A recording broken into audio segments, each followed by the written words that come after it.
मृत्यु की गोद में जाने लगा। यमराज के यमदूत आए पकड़ने के लिए महाराज, और जैसे प्राण छीनने लगे उसी समय पुत्र सामने आ गया, मुख से निकल गया कि हाँ नारायण मुझे बचाओ। इतनी बात कहनी थी कि 4 हाथ वाले पार्षद प्रकट हो गए और महाराज बचा लिया अजामिल को। देवता पुष्प सागर बाजी बाजे बजाते विजय करते। अच्छा, वो प्राण जब छूट गए वापिस शरीर में आ गया, सपने की तरह बात याद रह गई कि एक नाम लिया तो भगवान के पार्षदों ने मुझे बचा लिया, मेरे प्राण छुड़वा दिए। अगर एक नाम लेने से भगवान के पार्षद आ सकते हैं। अच्छा, नाम तो अपने पुत्र का लिया था। यमदूतों ने कहा, यमदूतों ने उलाना भी दिया ऊपर जाकर के यमराज को। तो यमराज ने कहा कि जो भगवान का नाम ले उसका निर्णय भगवान ही करते हैं। बोले वो तो पुत्र का नाम। बोले कौन किसका पुत्र, कौन किसका पिता, लेकिन जो नाम है वो नाम किसका था, भगवान का। इसलिए कहते हैं अपने बेटों का नाम जो है वो भगवत संबंधी रखना चाहिए। आज जो ब्राह्मण रख के जाते हैं ना, वो नाम तो माताएं बहनें रखती नहीं, और ऐसा ऐसा नाम रख देती हैं, शंटी घंटी घंटी, पता नहीं कैसे कैसे नाम रखती हैं। एक जगह मैं कथा कर रहा था, 2 बच्चे आपस में झगड़ा कर रहे थे। मैंने उससे पूछा तेरा नाम क्या है, तो बड़ा झगड़ा कर रहे थे। अरे चुपचाप बैठ नहीं सकता, इतना शरारती, खड़ा हो, तेरा नाम क्या है? बोले मेरा नाम, मेरा नाम सनलाइट। सनलाइट तो ये तो अंग्रेजों का नाम भाई, तो अंग्रेज क्यों ला देते? बोले नहीं, हूं तो हिंदू की। तो मैंने कहा तेरा नाम अंग्रेजों जैसा सनलाइट। बोले महाराज था तो नाम मेरा हिंदी में, लेकिन मेरी माँ ने कन्वर्ट कर दिया। मैं कन्वर्ट कर दिया, ईसाई बना दिया तेरे। नहीं नहीं नहीं, अंग्रेजी में कर दिया। मैंने कैसे? बोले सन में नहीं क्या होता है? मैंने कहा सूरज। बोले लाइट में नहीं क्या होता है? बोले प्रकाश। बोले मेरा नाम सूरज प्रकाश। कन्वर्ट कर दिया। मैं कहा अच्छा ये कौन है? बोले मेरा भाई है। इसका नाम क्या है? बोले मूनलाइट, चंद्र प्रकाश। तो नाम हो भगवत संबंधी हो, अंतिम समय में आए। कितने सुंदर सुंदर नाम, भगवान के 1000 नाम है। सहस्र कहा, हजारों नामों में आपको कोई नाम प्रिय नहीं लगा भगवान का? अरे हिंदू हो, हिंदुत्व को जानो और हिंदुओं जैसा नाम रखो, सुंदर नाम रखो, भगवत संबंधी नाम रखो, ताकि अंतिम समय में आ जाए। अरे जाने जाने सारे दिन में न जाने कितनी बार उनका नाम हम लोग ले लेंगे। तो नाम ऐसा हो आनंद। प्रभु अजामिल ने विचार किया कि मैं मर तो गया ही था, अब अपने आप को मरा हुआ ही मान लूं। आधी रात का समय हुआ, भगवान का भजन करने के लिए चला गया, और भगवान का भजन करते करते अपने शरीर देह का त्याग किया। तो अंतिम समय के अंदर साक्षात भगवान प्रकट हुए और अजामिल को लेकर के बैकुंठ चले गए। देवता पुष्प सागर के बाजे गाजे बजाते हैं, जय जयकार।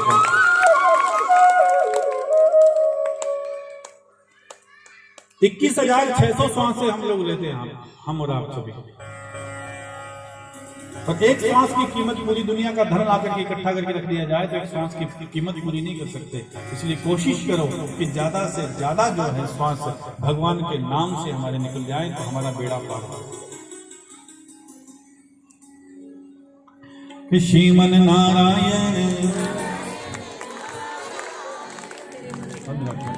श्रीमन नारायण नारायण।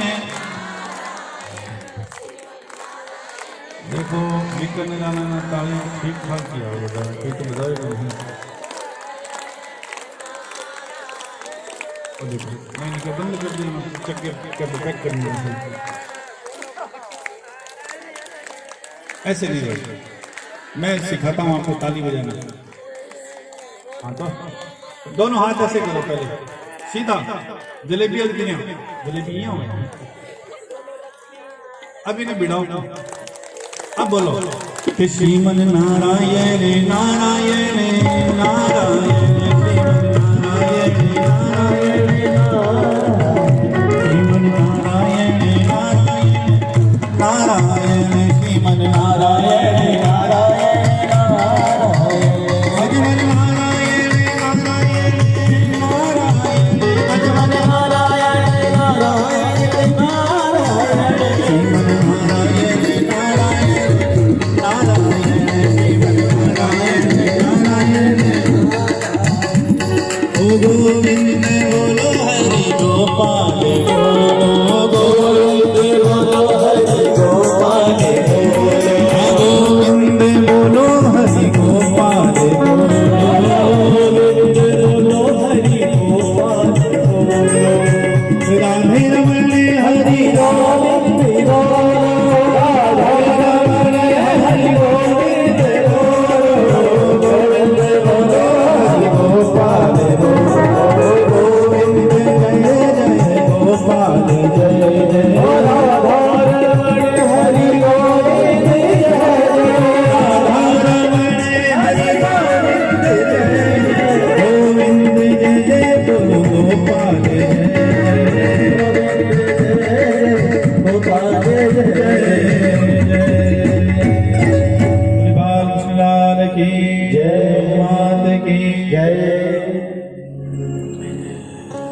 परीक्षित से कहा कि परीक्षित जाने जाने में दोष तो हमसे होते हैं, मनसा वाचा कर्मणा, मन से भी वचन से भी कर्म से, लेकिन अगर निरंतर भगवान का चिंतन कर लिया जाए तो वो दोष मिट जाता है। परीक्षित जी प्रश्न किया कि गुरुदेव नितेत यत् प्रतीयत नाम प्रतीयत जातानि, भगवान एक तरफ तो कहते हैं कि मैं समभावी हूं, लेकिन भगवान में समभाव दिखाई नहीं देता। कैसे? बोले वो देवताओं के हित की तो बात करते हैं, देवताओं को तो हित की बात करते हैं, लेकिन दैत्यों को वो मारते हैं। जब भगवान की ही हम संतान है तो भगवान देवताओं के हित की बात क्यों और दैत्यों को क्यों मारते हैं? इसका कारण क्या है? बोले नहीं, दृष्टि में हमारे ये लगता जरूर है कि भगवान, कई बार हम भी सोचते हैं कि भगवान हमें दुख दे रहे हैं, लेकिन असल में वो दुख नहीं दे रहे हैं, उसमें हमारा बहुत बड़ा हित है, वो दुख नहीं दे रहे हैं। देखो एक बच्चे को हाथ में फोड़ा हो गया, रात भर उसको नींद नहीं आती, तो बच्चे से ज्यादा तकलीफ किसको होगी बताओ? हाँ जी, मां को।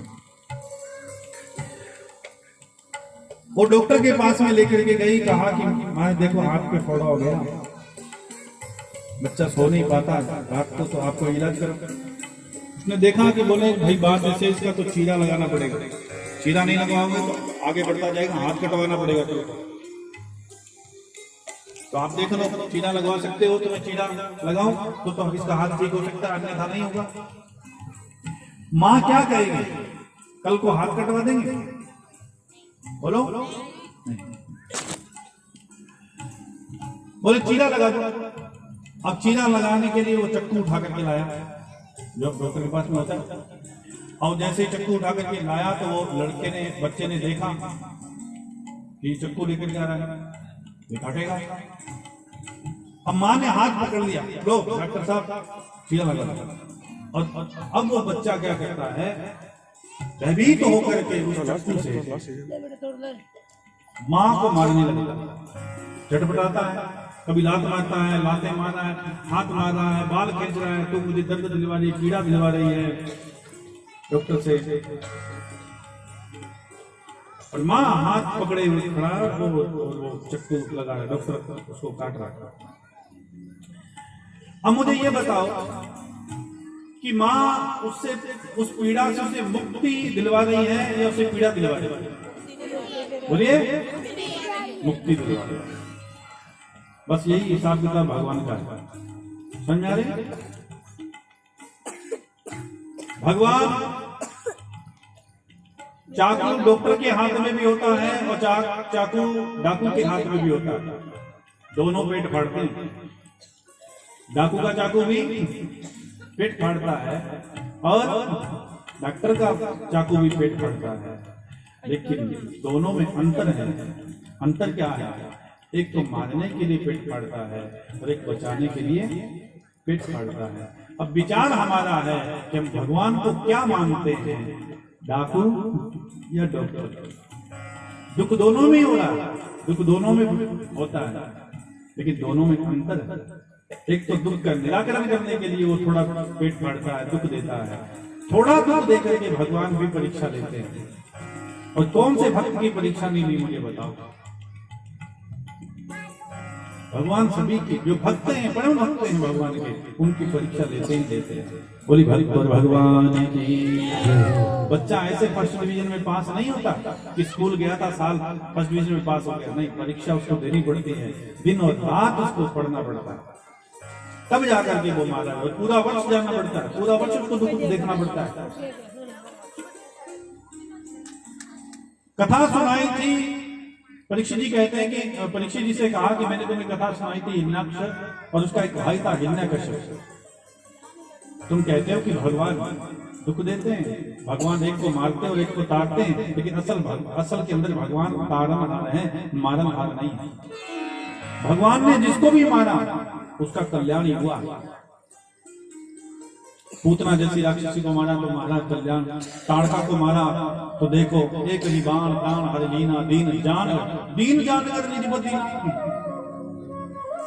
वो दीनता का पात्र थी क्या ताड़का, लेकिन लिखा क्या, दीन जानकर निज पद अपना पद प्रदान कर दिया।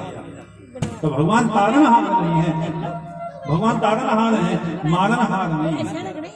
हमारी दृष्टि में ऐसा लगता है क्योंकि हमारा चश्मा उल्टा लगा हुआ है। बोली बाल कृष्ण लाल की। हिरण्यकश्यप को जब पता चला कि मेरे भाई को मार दिया विष्णु ने बना रूप में आकर के, तो बैर करने के लिए, अपने बल को बढ़ाने के लिए ब्रह्मा जी की तपस्या करने लगा और तप करके ब्रह्मा जी को प्रकट कर लिया। और जब ब्रह्मा जी को प्रकट कर लिया तो बोले कि मांगो, क्या मांगना चाहते हो? तो उसने कहा कि मुझे अजर अमरता का वरदान दे दो, मैं अजर अमर हो जाऊं, किसी के मारने से नहीं मरूं। बोले अजर अमर तो मैं खुद नहीं हूं, ये वरदान मैं तुम्हें कैसे दे सकता हूं? अजर अमर तो मैं खुद नहीं हूं, तो ये वरदान मैं कैसे प्रदान कर सकता? कुछ और मांग लो। तो उसने मारा 13 वरदान मांगे एक ही सांस के साथ। बोले घर के अंदर नहीं मरूं, बाहर नहीं मरूं, ऊपर नहीं मरूं, नीचे नहीं मरूं, दिन में नहीं मरूं, रात में नहीं मरूं, जल चल थल चल अक्षर नाना जय जय चैतन्य जी जाना, जल में थल में आकाश में पाताल में रहने वाले कीट पतंग पशु पक्षी देते नाना मानव, किसी से भी मेरी मृत्यु ना हो, ऐसा वरदान आप मुझे प्रदान कर दो। अब 13 वरदान मांगे कैसे? अंदर नहीं, बाहर नहीं, दिन में नहीं, रात में नहीं। ब्रह्मा जी ने कह दिया तथास्तु, जो तुम कह रहे हो वैसे ही होगा। अब ऐसे जैसे कहा तो धक्का मार करके हंस पड़े। बोले महाराज अजर अमर का तो आपने वरदान नहीं दिया, लेकिन मैंने इतने वरदान मांग लिए, अब मुझे कोई मार नहीं सकता। ब्रह्मा जी कहते हैं गारंटी बेटा मेरी ले लो। क्या? तू मरेगा जरूर। मरूंगा जरूर, कैसे मर सकता हूँ? बोले संसार में जो आया है सो जाएगा, अरे राजा रंग का फकीर, एक नाव कहीं चढ़ चले और एक बंधे जंजीर। इस संसार में जिसने जन्म लिया है वो मरने के लिए ही पैदा हुआ है। संसति गच्छति इति संसारः, इसलिए तो ये मरना तो होगा, ये तय है। इतना कह करके ब्रह्मा जी चले गए। अब तो महाराज हिरण्यकश्यप ने ऐसा शासन चलाया कि चारों ओर हवन यज्ञ जप तप इत्यादि सब कुछ बंद करवा दिया। जहां कहीं भी भगवान विष्णु का ध्यान किया जा रहा हो, घोषणा कर दी, उसका बंद काट दिया जाए। जो नरकों के अंदर त्रास दिए जाते हैं वही उसने अपने अपने अपने राज्य के अंदर तय कर दिया। बंद उसका काट दिया जाए, जीवित जला दिया जाए, उसे तेल के अंदर, उबलते हुए तेल के अंदर महाराज पकौड़े की तरह उसे तला जाए।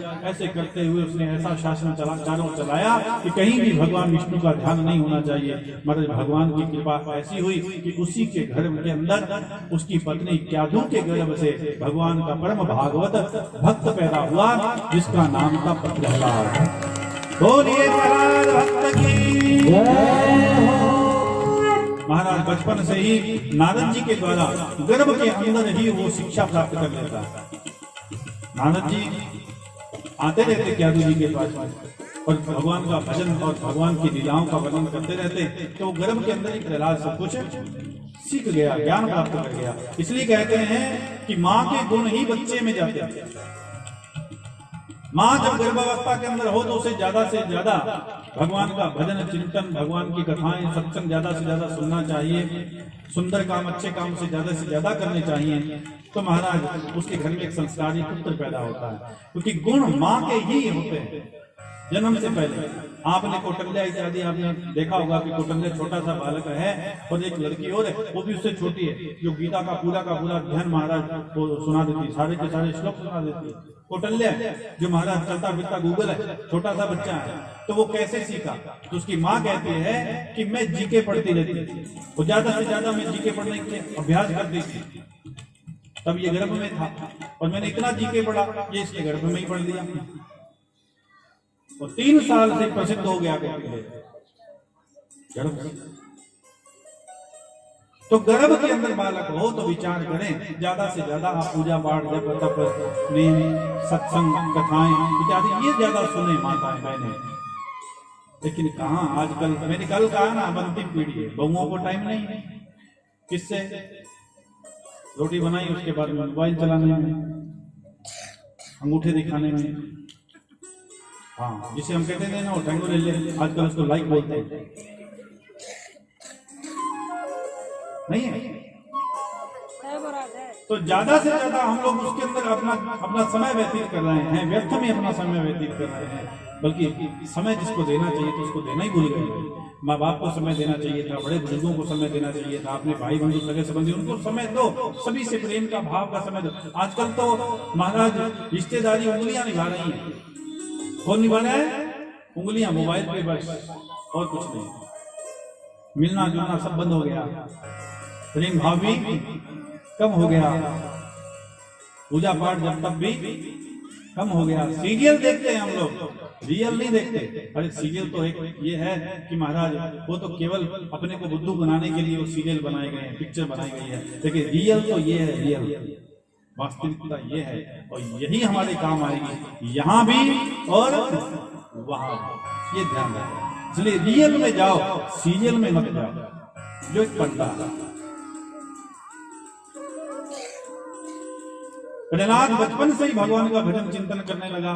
गुरुकुल में पढ़ने के लिए जाए तो महाराज वो जो पढ़ाया जाए वो तो पढ़े नहीं, बल्कि जो गर्भ में सीखा वही अपने मित्रों को सिखाना प्रारंभ कर दिया। एक दिन प्रहलाद को गोद में लेकर के पूछा, 5 साढ़े 5 वर्ष के बालक थे, पूछा कि बेटा को क्या पढ़ करके आता है? बोले पिताजी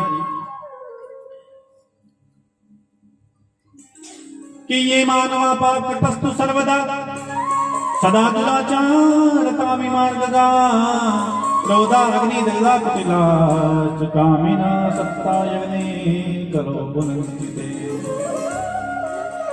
ये मानव पाप कर्म के अंदर हमेशा लिप्त रहता है, लेकिन ये भूल जाता है कि इसका लेखा जोखा भी अपने को देना पड़ेगा।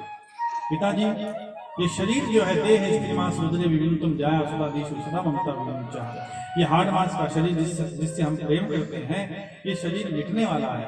तो हमारा उद्देश्य परमात्मा को प्राप्त करना, उसकी भक्ति करना है, इसलिए ज्यादा से ज्यादा समय हमें भक्ति में व्यतीत करना चाहिए। प्रहलाद की ऐसा वक्तव्य सुन करके क्रोध में आकर के नीचे पटक दिया। गर्गाचार्य इत्यादि जो उनके गुरुजन थे उनको बुलाया, मूर्खो, जो मैं तुम्हें बताता हूँ, सिखाने के लिए कहता हूँ, वो न सिखा करके तुम भक्ति का पाठ सिखा रहे हो। आज के बाद में इसके मुख में भगवान का नाम आ गया, भक्ति का कोई प्रसंग आ गया, तो मैं तुम लोगों को छोड़ूंगा नहीं। मैं तुम्हारी चिकित्सा इस प्रकार से करूंगा जैसे यमराज यमदूतों के द्वारा जीवों की करता है। ले जाओ इसे। ले गए महाराज, फिर पढ़ाना शुरू किया, लेकिन जो पढ़ा रहे थे वो फिर एक दिन गोद में लिया और गोद में लेकर के पूछा, बेटा आज क्या पढ़ करके आए? बोले पिताजी कि श्रवणम कीर्तनम विष्णु स्मरणम पाद सेवनम अर्चनम वंदनम दास्य मात्मा निवेदनम। भगवान को प्राप्त करने के लिए 9 रास्ते हैं। एक भी रास्ता अगर पा लिया जाए तो भगवान की प्राप्ति हो सकती है। श्रवणम कीर्तन, पहला क्या है? साधु संतों का संग करना, श्रवण करना, उनके सत्संग को श्रवण करना, भगवान की कथाओं को सुनना। जैसे भगवान श्री राम ने स्वयं शबरी को नवदा भक्ति का उपदेश प्रदान किया, वही नवदा भक्ति का उपदेश यहाँ पर प्रदान किया। भगवान के श्री चरणों का ध्यान करना, अर्चना, भगवान की अर्चना करना, दास्यम, दास बन करके भगवान के साथ में रहना, भगवान को मित्र बना करके रखना। जो भी आपका विचार बने, जो मिल जाए उसी में संतोष, किसी का बुरा नहीं चाहना। जो नवदा भक्ति में कहा वही यहाँ पर कहा। पहली भक्ति है कथा को श्रवण करना, श्रवणम कीर्तनम, फिर कथा सुनने के बाद में कीर्तन करना, भगवान के लिए नाचना, भगवान के लिए गाना, भगवान के लिए आनंद लेना। आजकल गंदे गंदे गानों में तो सभी नाचते हैं, लेकिन भगवान का कीर्तन हो, भगवान का भजन में अगर कोई नाच दे तो महाराज वो ये विचार करता है दूसरे नाचूं के ना नाचूं। भगवान के कीर्तन में अगर कोई नाच दे तो दूसरे भी कहने लग जाते हैं क्या, बोले देखिए शर्म क्यों नहीं नाचा। और गंदे गंदे गानों पे नाचे, चौकी नाचे। और गानों की शब्दावली देखो कितने अभद्र शब्द हैं उसके अंदर, लेकिन वहां तो हमें बढ़िया लग रहा है। और हरि कीर्तन में अगर हम नाचे, मीराबाई नाची, अगर मीराबाई इस बात पे चलती तो आज मीराबाई मीराबाई नहीं कहलाती, दुनिया की बातों पे चलती। इसलिए भगवान के चिंतन में नाचना, कीर्तन में नाचना, ये सच्ची भक्ति है। मैं नहीं कह रहा, नवदा भक्ति में भगवान श्री राम कहते हैं, सुनिए। प्रथम भगति संतन कर संगा, प्रथम भगति संतन कर संगा, दूसरी गति मम कथा प्रसंगा, दूसरी गति मम कथा प्रसंगा। गुरुपद पंकज सेवा तीसरी भक्ति गुरुपद पंकज सेवा तीसरी भक्ति चौथी भक्ति मम गुण गण करें कपट प्रतिज्ञा, कुंडम करें कपट प्रतिज्ञा। ओ पंचम भजन जो गीत प्रकाशा, पंचम भजन गीत प्रकाशा, मंत्र जाप मम दृढ़ विश्वासा, सिया राम जाप मम दृढ़ विश्वासा, सिया राम। ओ छठदमशील बहुत कर चरना, बहुत कर चरना, मिरत निरंतर सजन धरेना, सिया राम निरंतर सजन धरेना, सिया राम।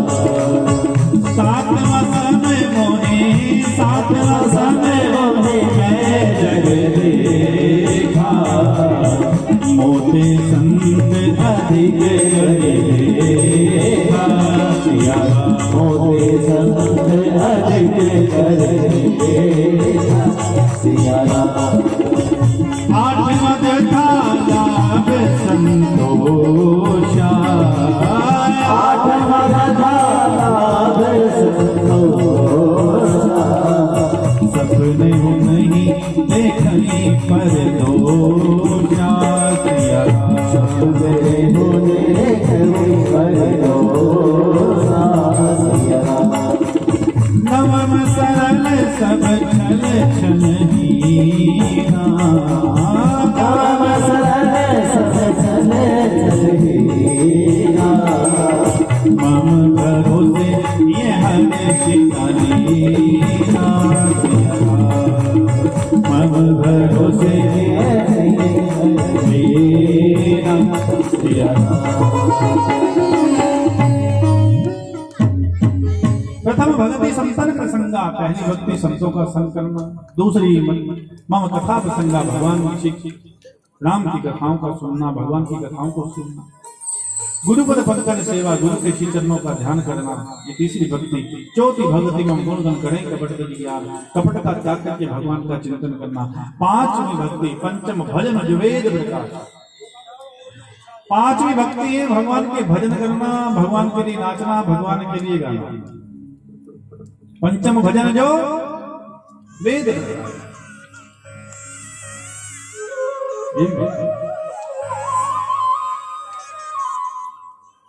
सातवां समबल में जड़ जैसे। इस संसार में जो कुछ भी दिखाई दे रहा है वो भगवान का, ये मान के चलो। आठवां जता लाभ, जो मिल जाए उसी में संतोष करो। नवम सरल सब छल छल ही ना, सब छल छोड़ करके आते भी राम बोलो, जाते भी राम बोलो, सभी से राम राम ही करते जाओ, सब सरलता करो, सरलता से अपने जीवन का निर्वाह करो। कितनी सरल से सरल भक्ति बताई गई, फिर भी हमसे एक भी नहीं होगा। आते जाते आपको सरलता से किसी से कोई निंदा नहीं, कोई चुगली नहीं। अरे कबीर जी कहते हैं ना, इस संसार में चलो तो ऐसा चलो, कैसा कि कबीरा खड़ा बाजार में,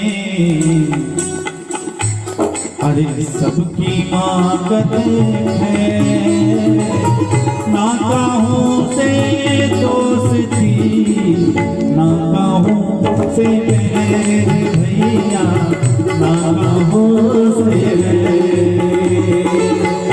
कबीरा खड़ा बाजार में, सबकी मांगत खैर, ना काहू से दोस्ती, ना काहू से। सरलता से अपने जीवन का निर्वाह करना।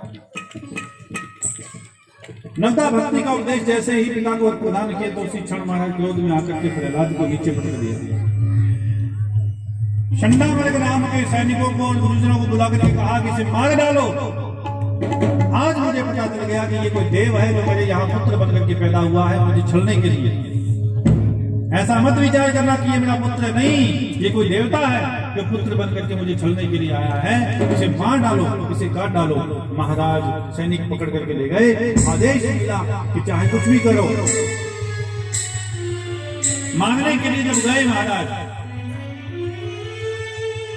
तो कभी हाथी के पांव के नीचे चलाने की कोशिश की, जहर खिलाया गया महाराज, पहाड़ से नीचे गिरा दिया गया, लेकिन बाल भी बांका नहीं हुआ, क्योंकि एक विश्वास था प्रहलाद को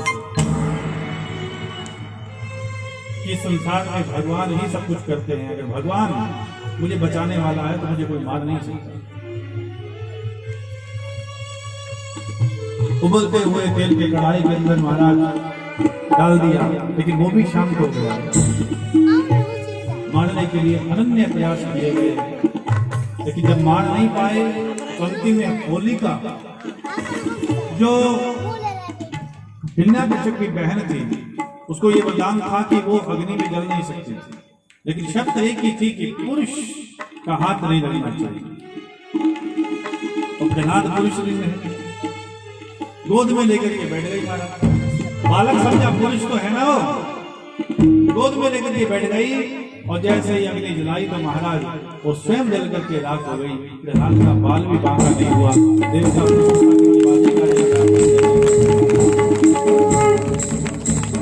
जैसे ही वो राख भई, सभी के सभी जो प्रहलाद के मित्र थे बड़े प्रसन्न हुए और उसी राख को उछाल उछाल कर कभी किसी के ऊपर लगाते, कभी किसी के ऊपर लगाते, बोले जा रहे होलिका जल गई, होलिका जल गई, होलिका जल गई। और वहीं से हमारे यहाँ होली का जो त्योहार मनाया जाता है वहां से प्रारंभ हुआ। होली का त्योहार सभी से मिलना, सभी से प्रेम से भाव से मिलना जुलना, गुलाल लगाना, सबसे प्रारंभ हुआ। इस बात का पता चला हिरण्याकश्यप को, जाकर के सैनिकों ने खड़ा कर दिया। नहीं जाने महाराज ये कोई माया जानता है, ये कोई जादूगर है। मारने का अनन्य प्रयास किया, लेकिन इसे मार नहीं पाए। आप जाने और ये जाने। प्रहलाद से पूछा कि तू किसके दम पर जीता है? बोले जिसके दम पर ये धरती खड़ी है, जिसके दम पर ये आसमान खड़ा है, जिसके दम पर ये सूरज चांद सितारे चमक रहे हैं, मैं उसके दम पर जी रहा हूं। वो कौन है?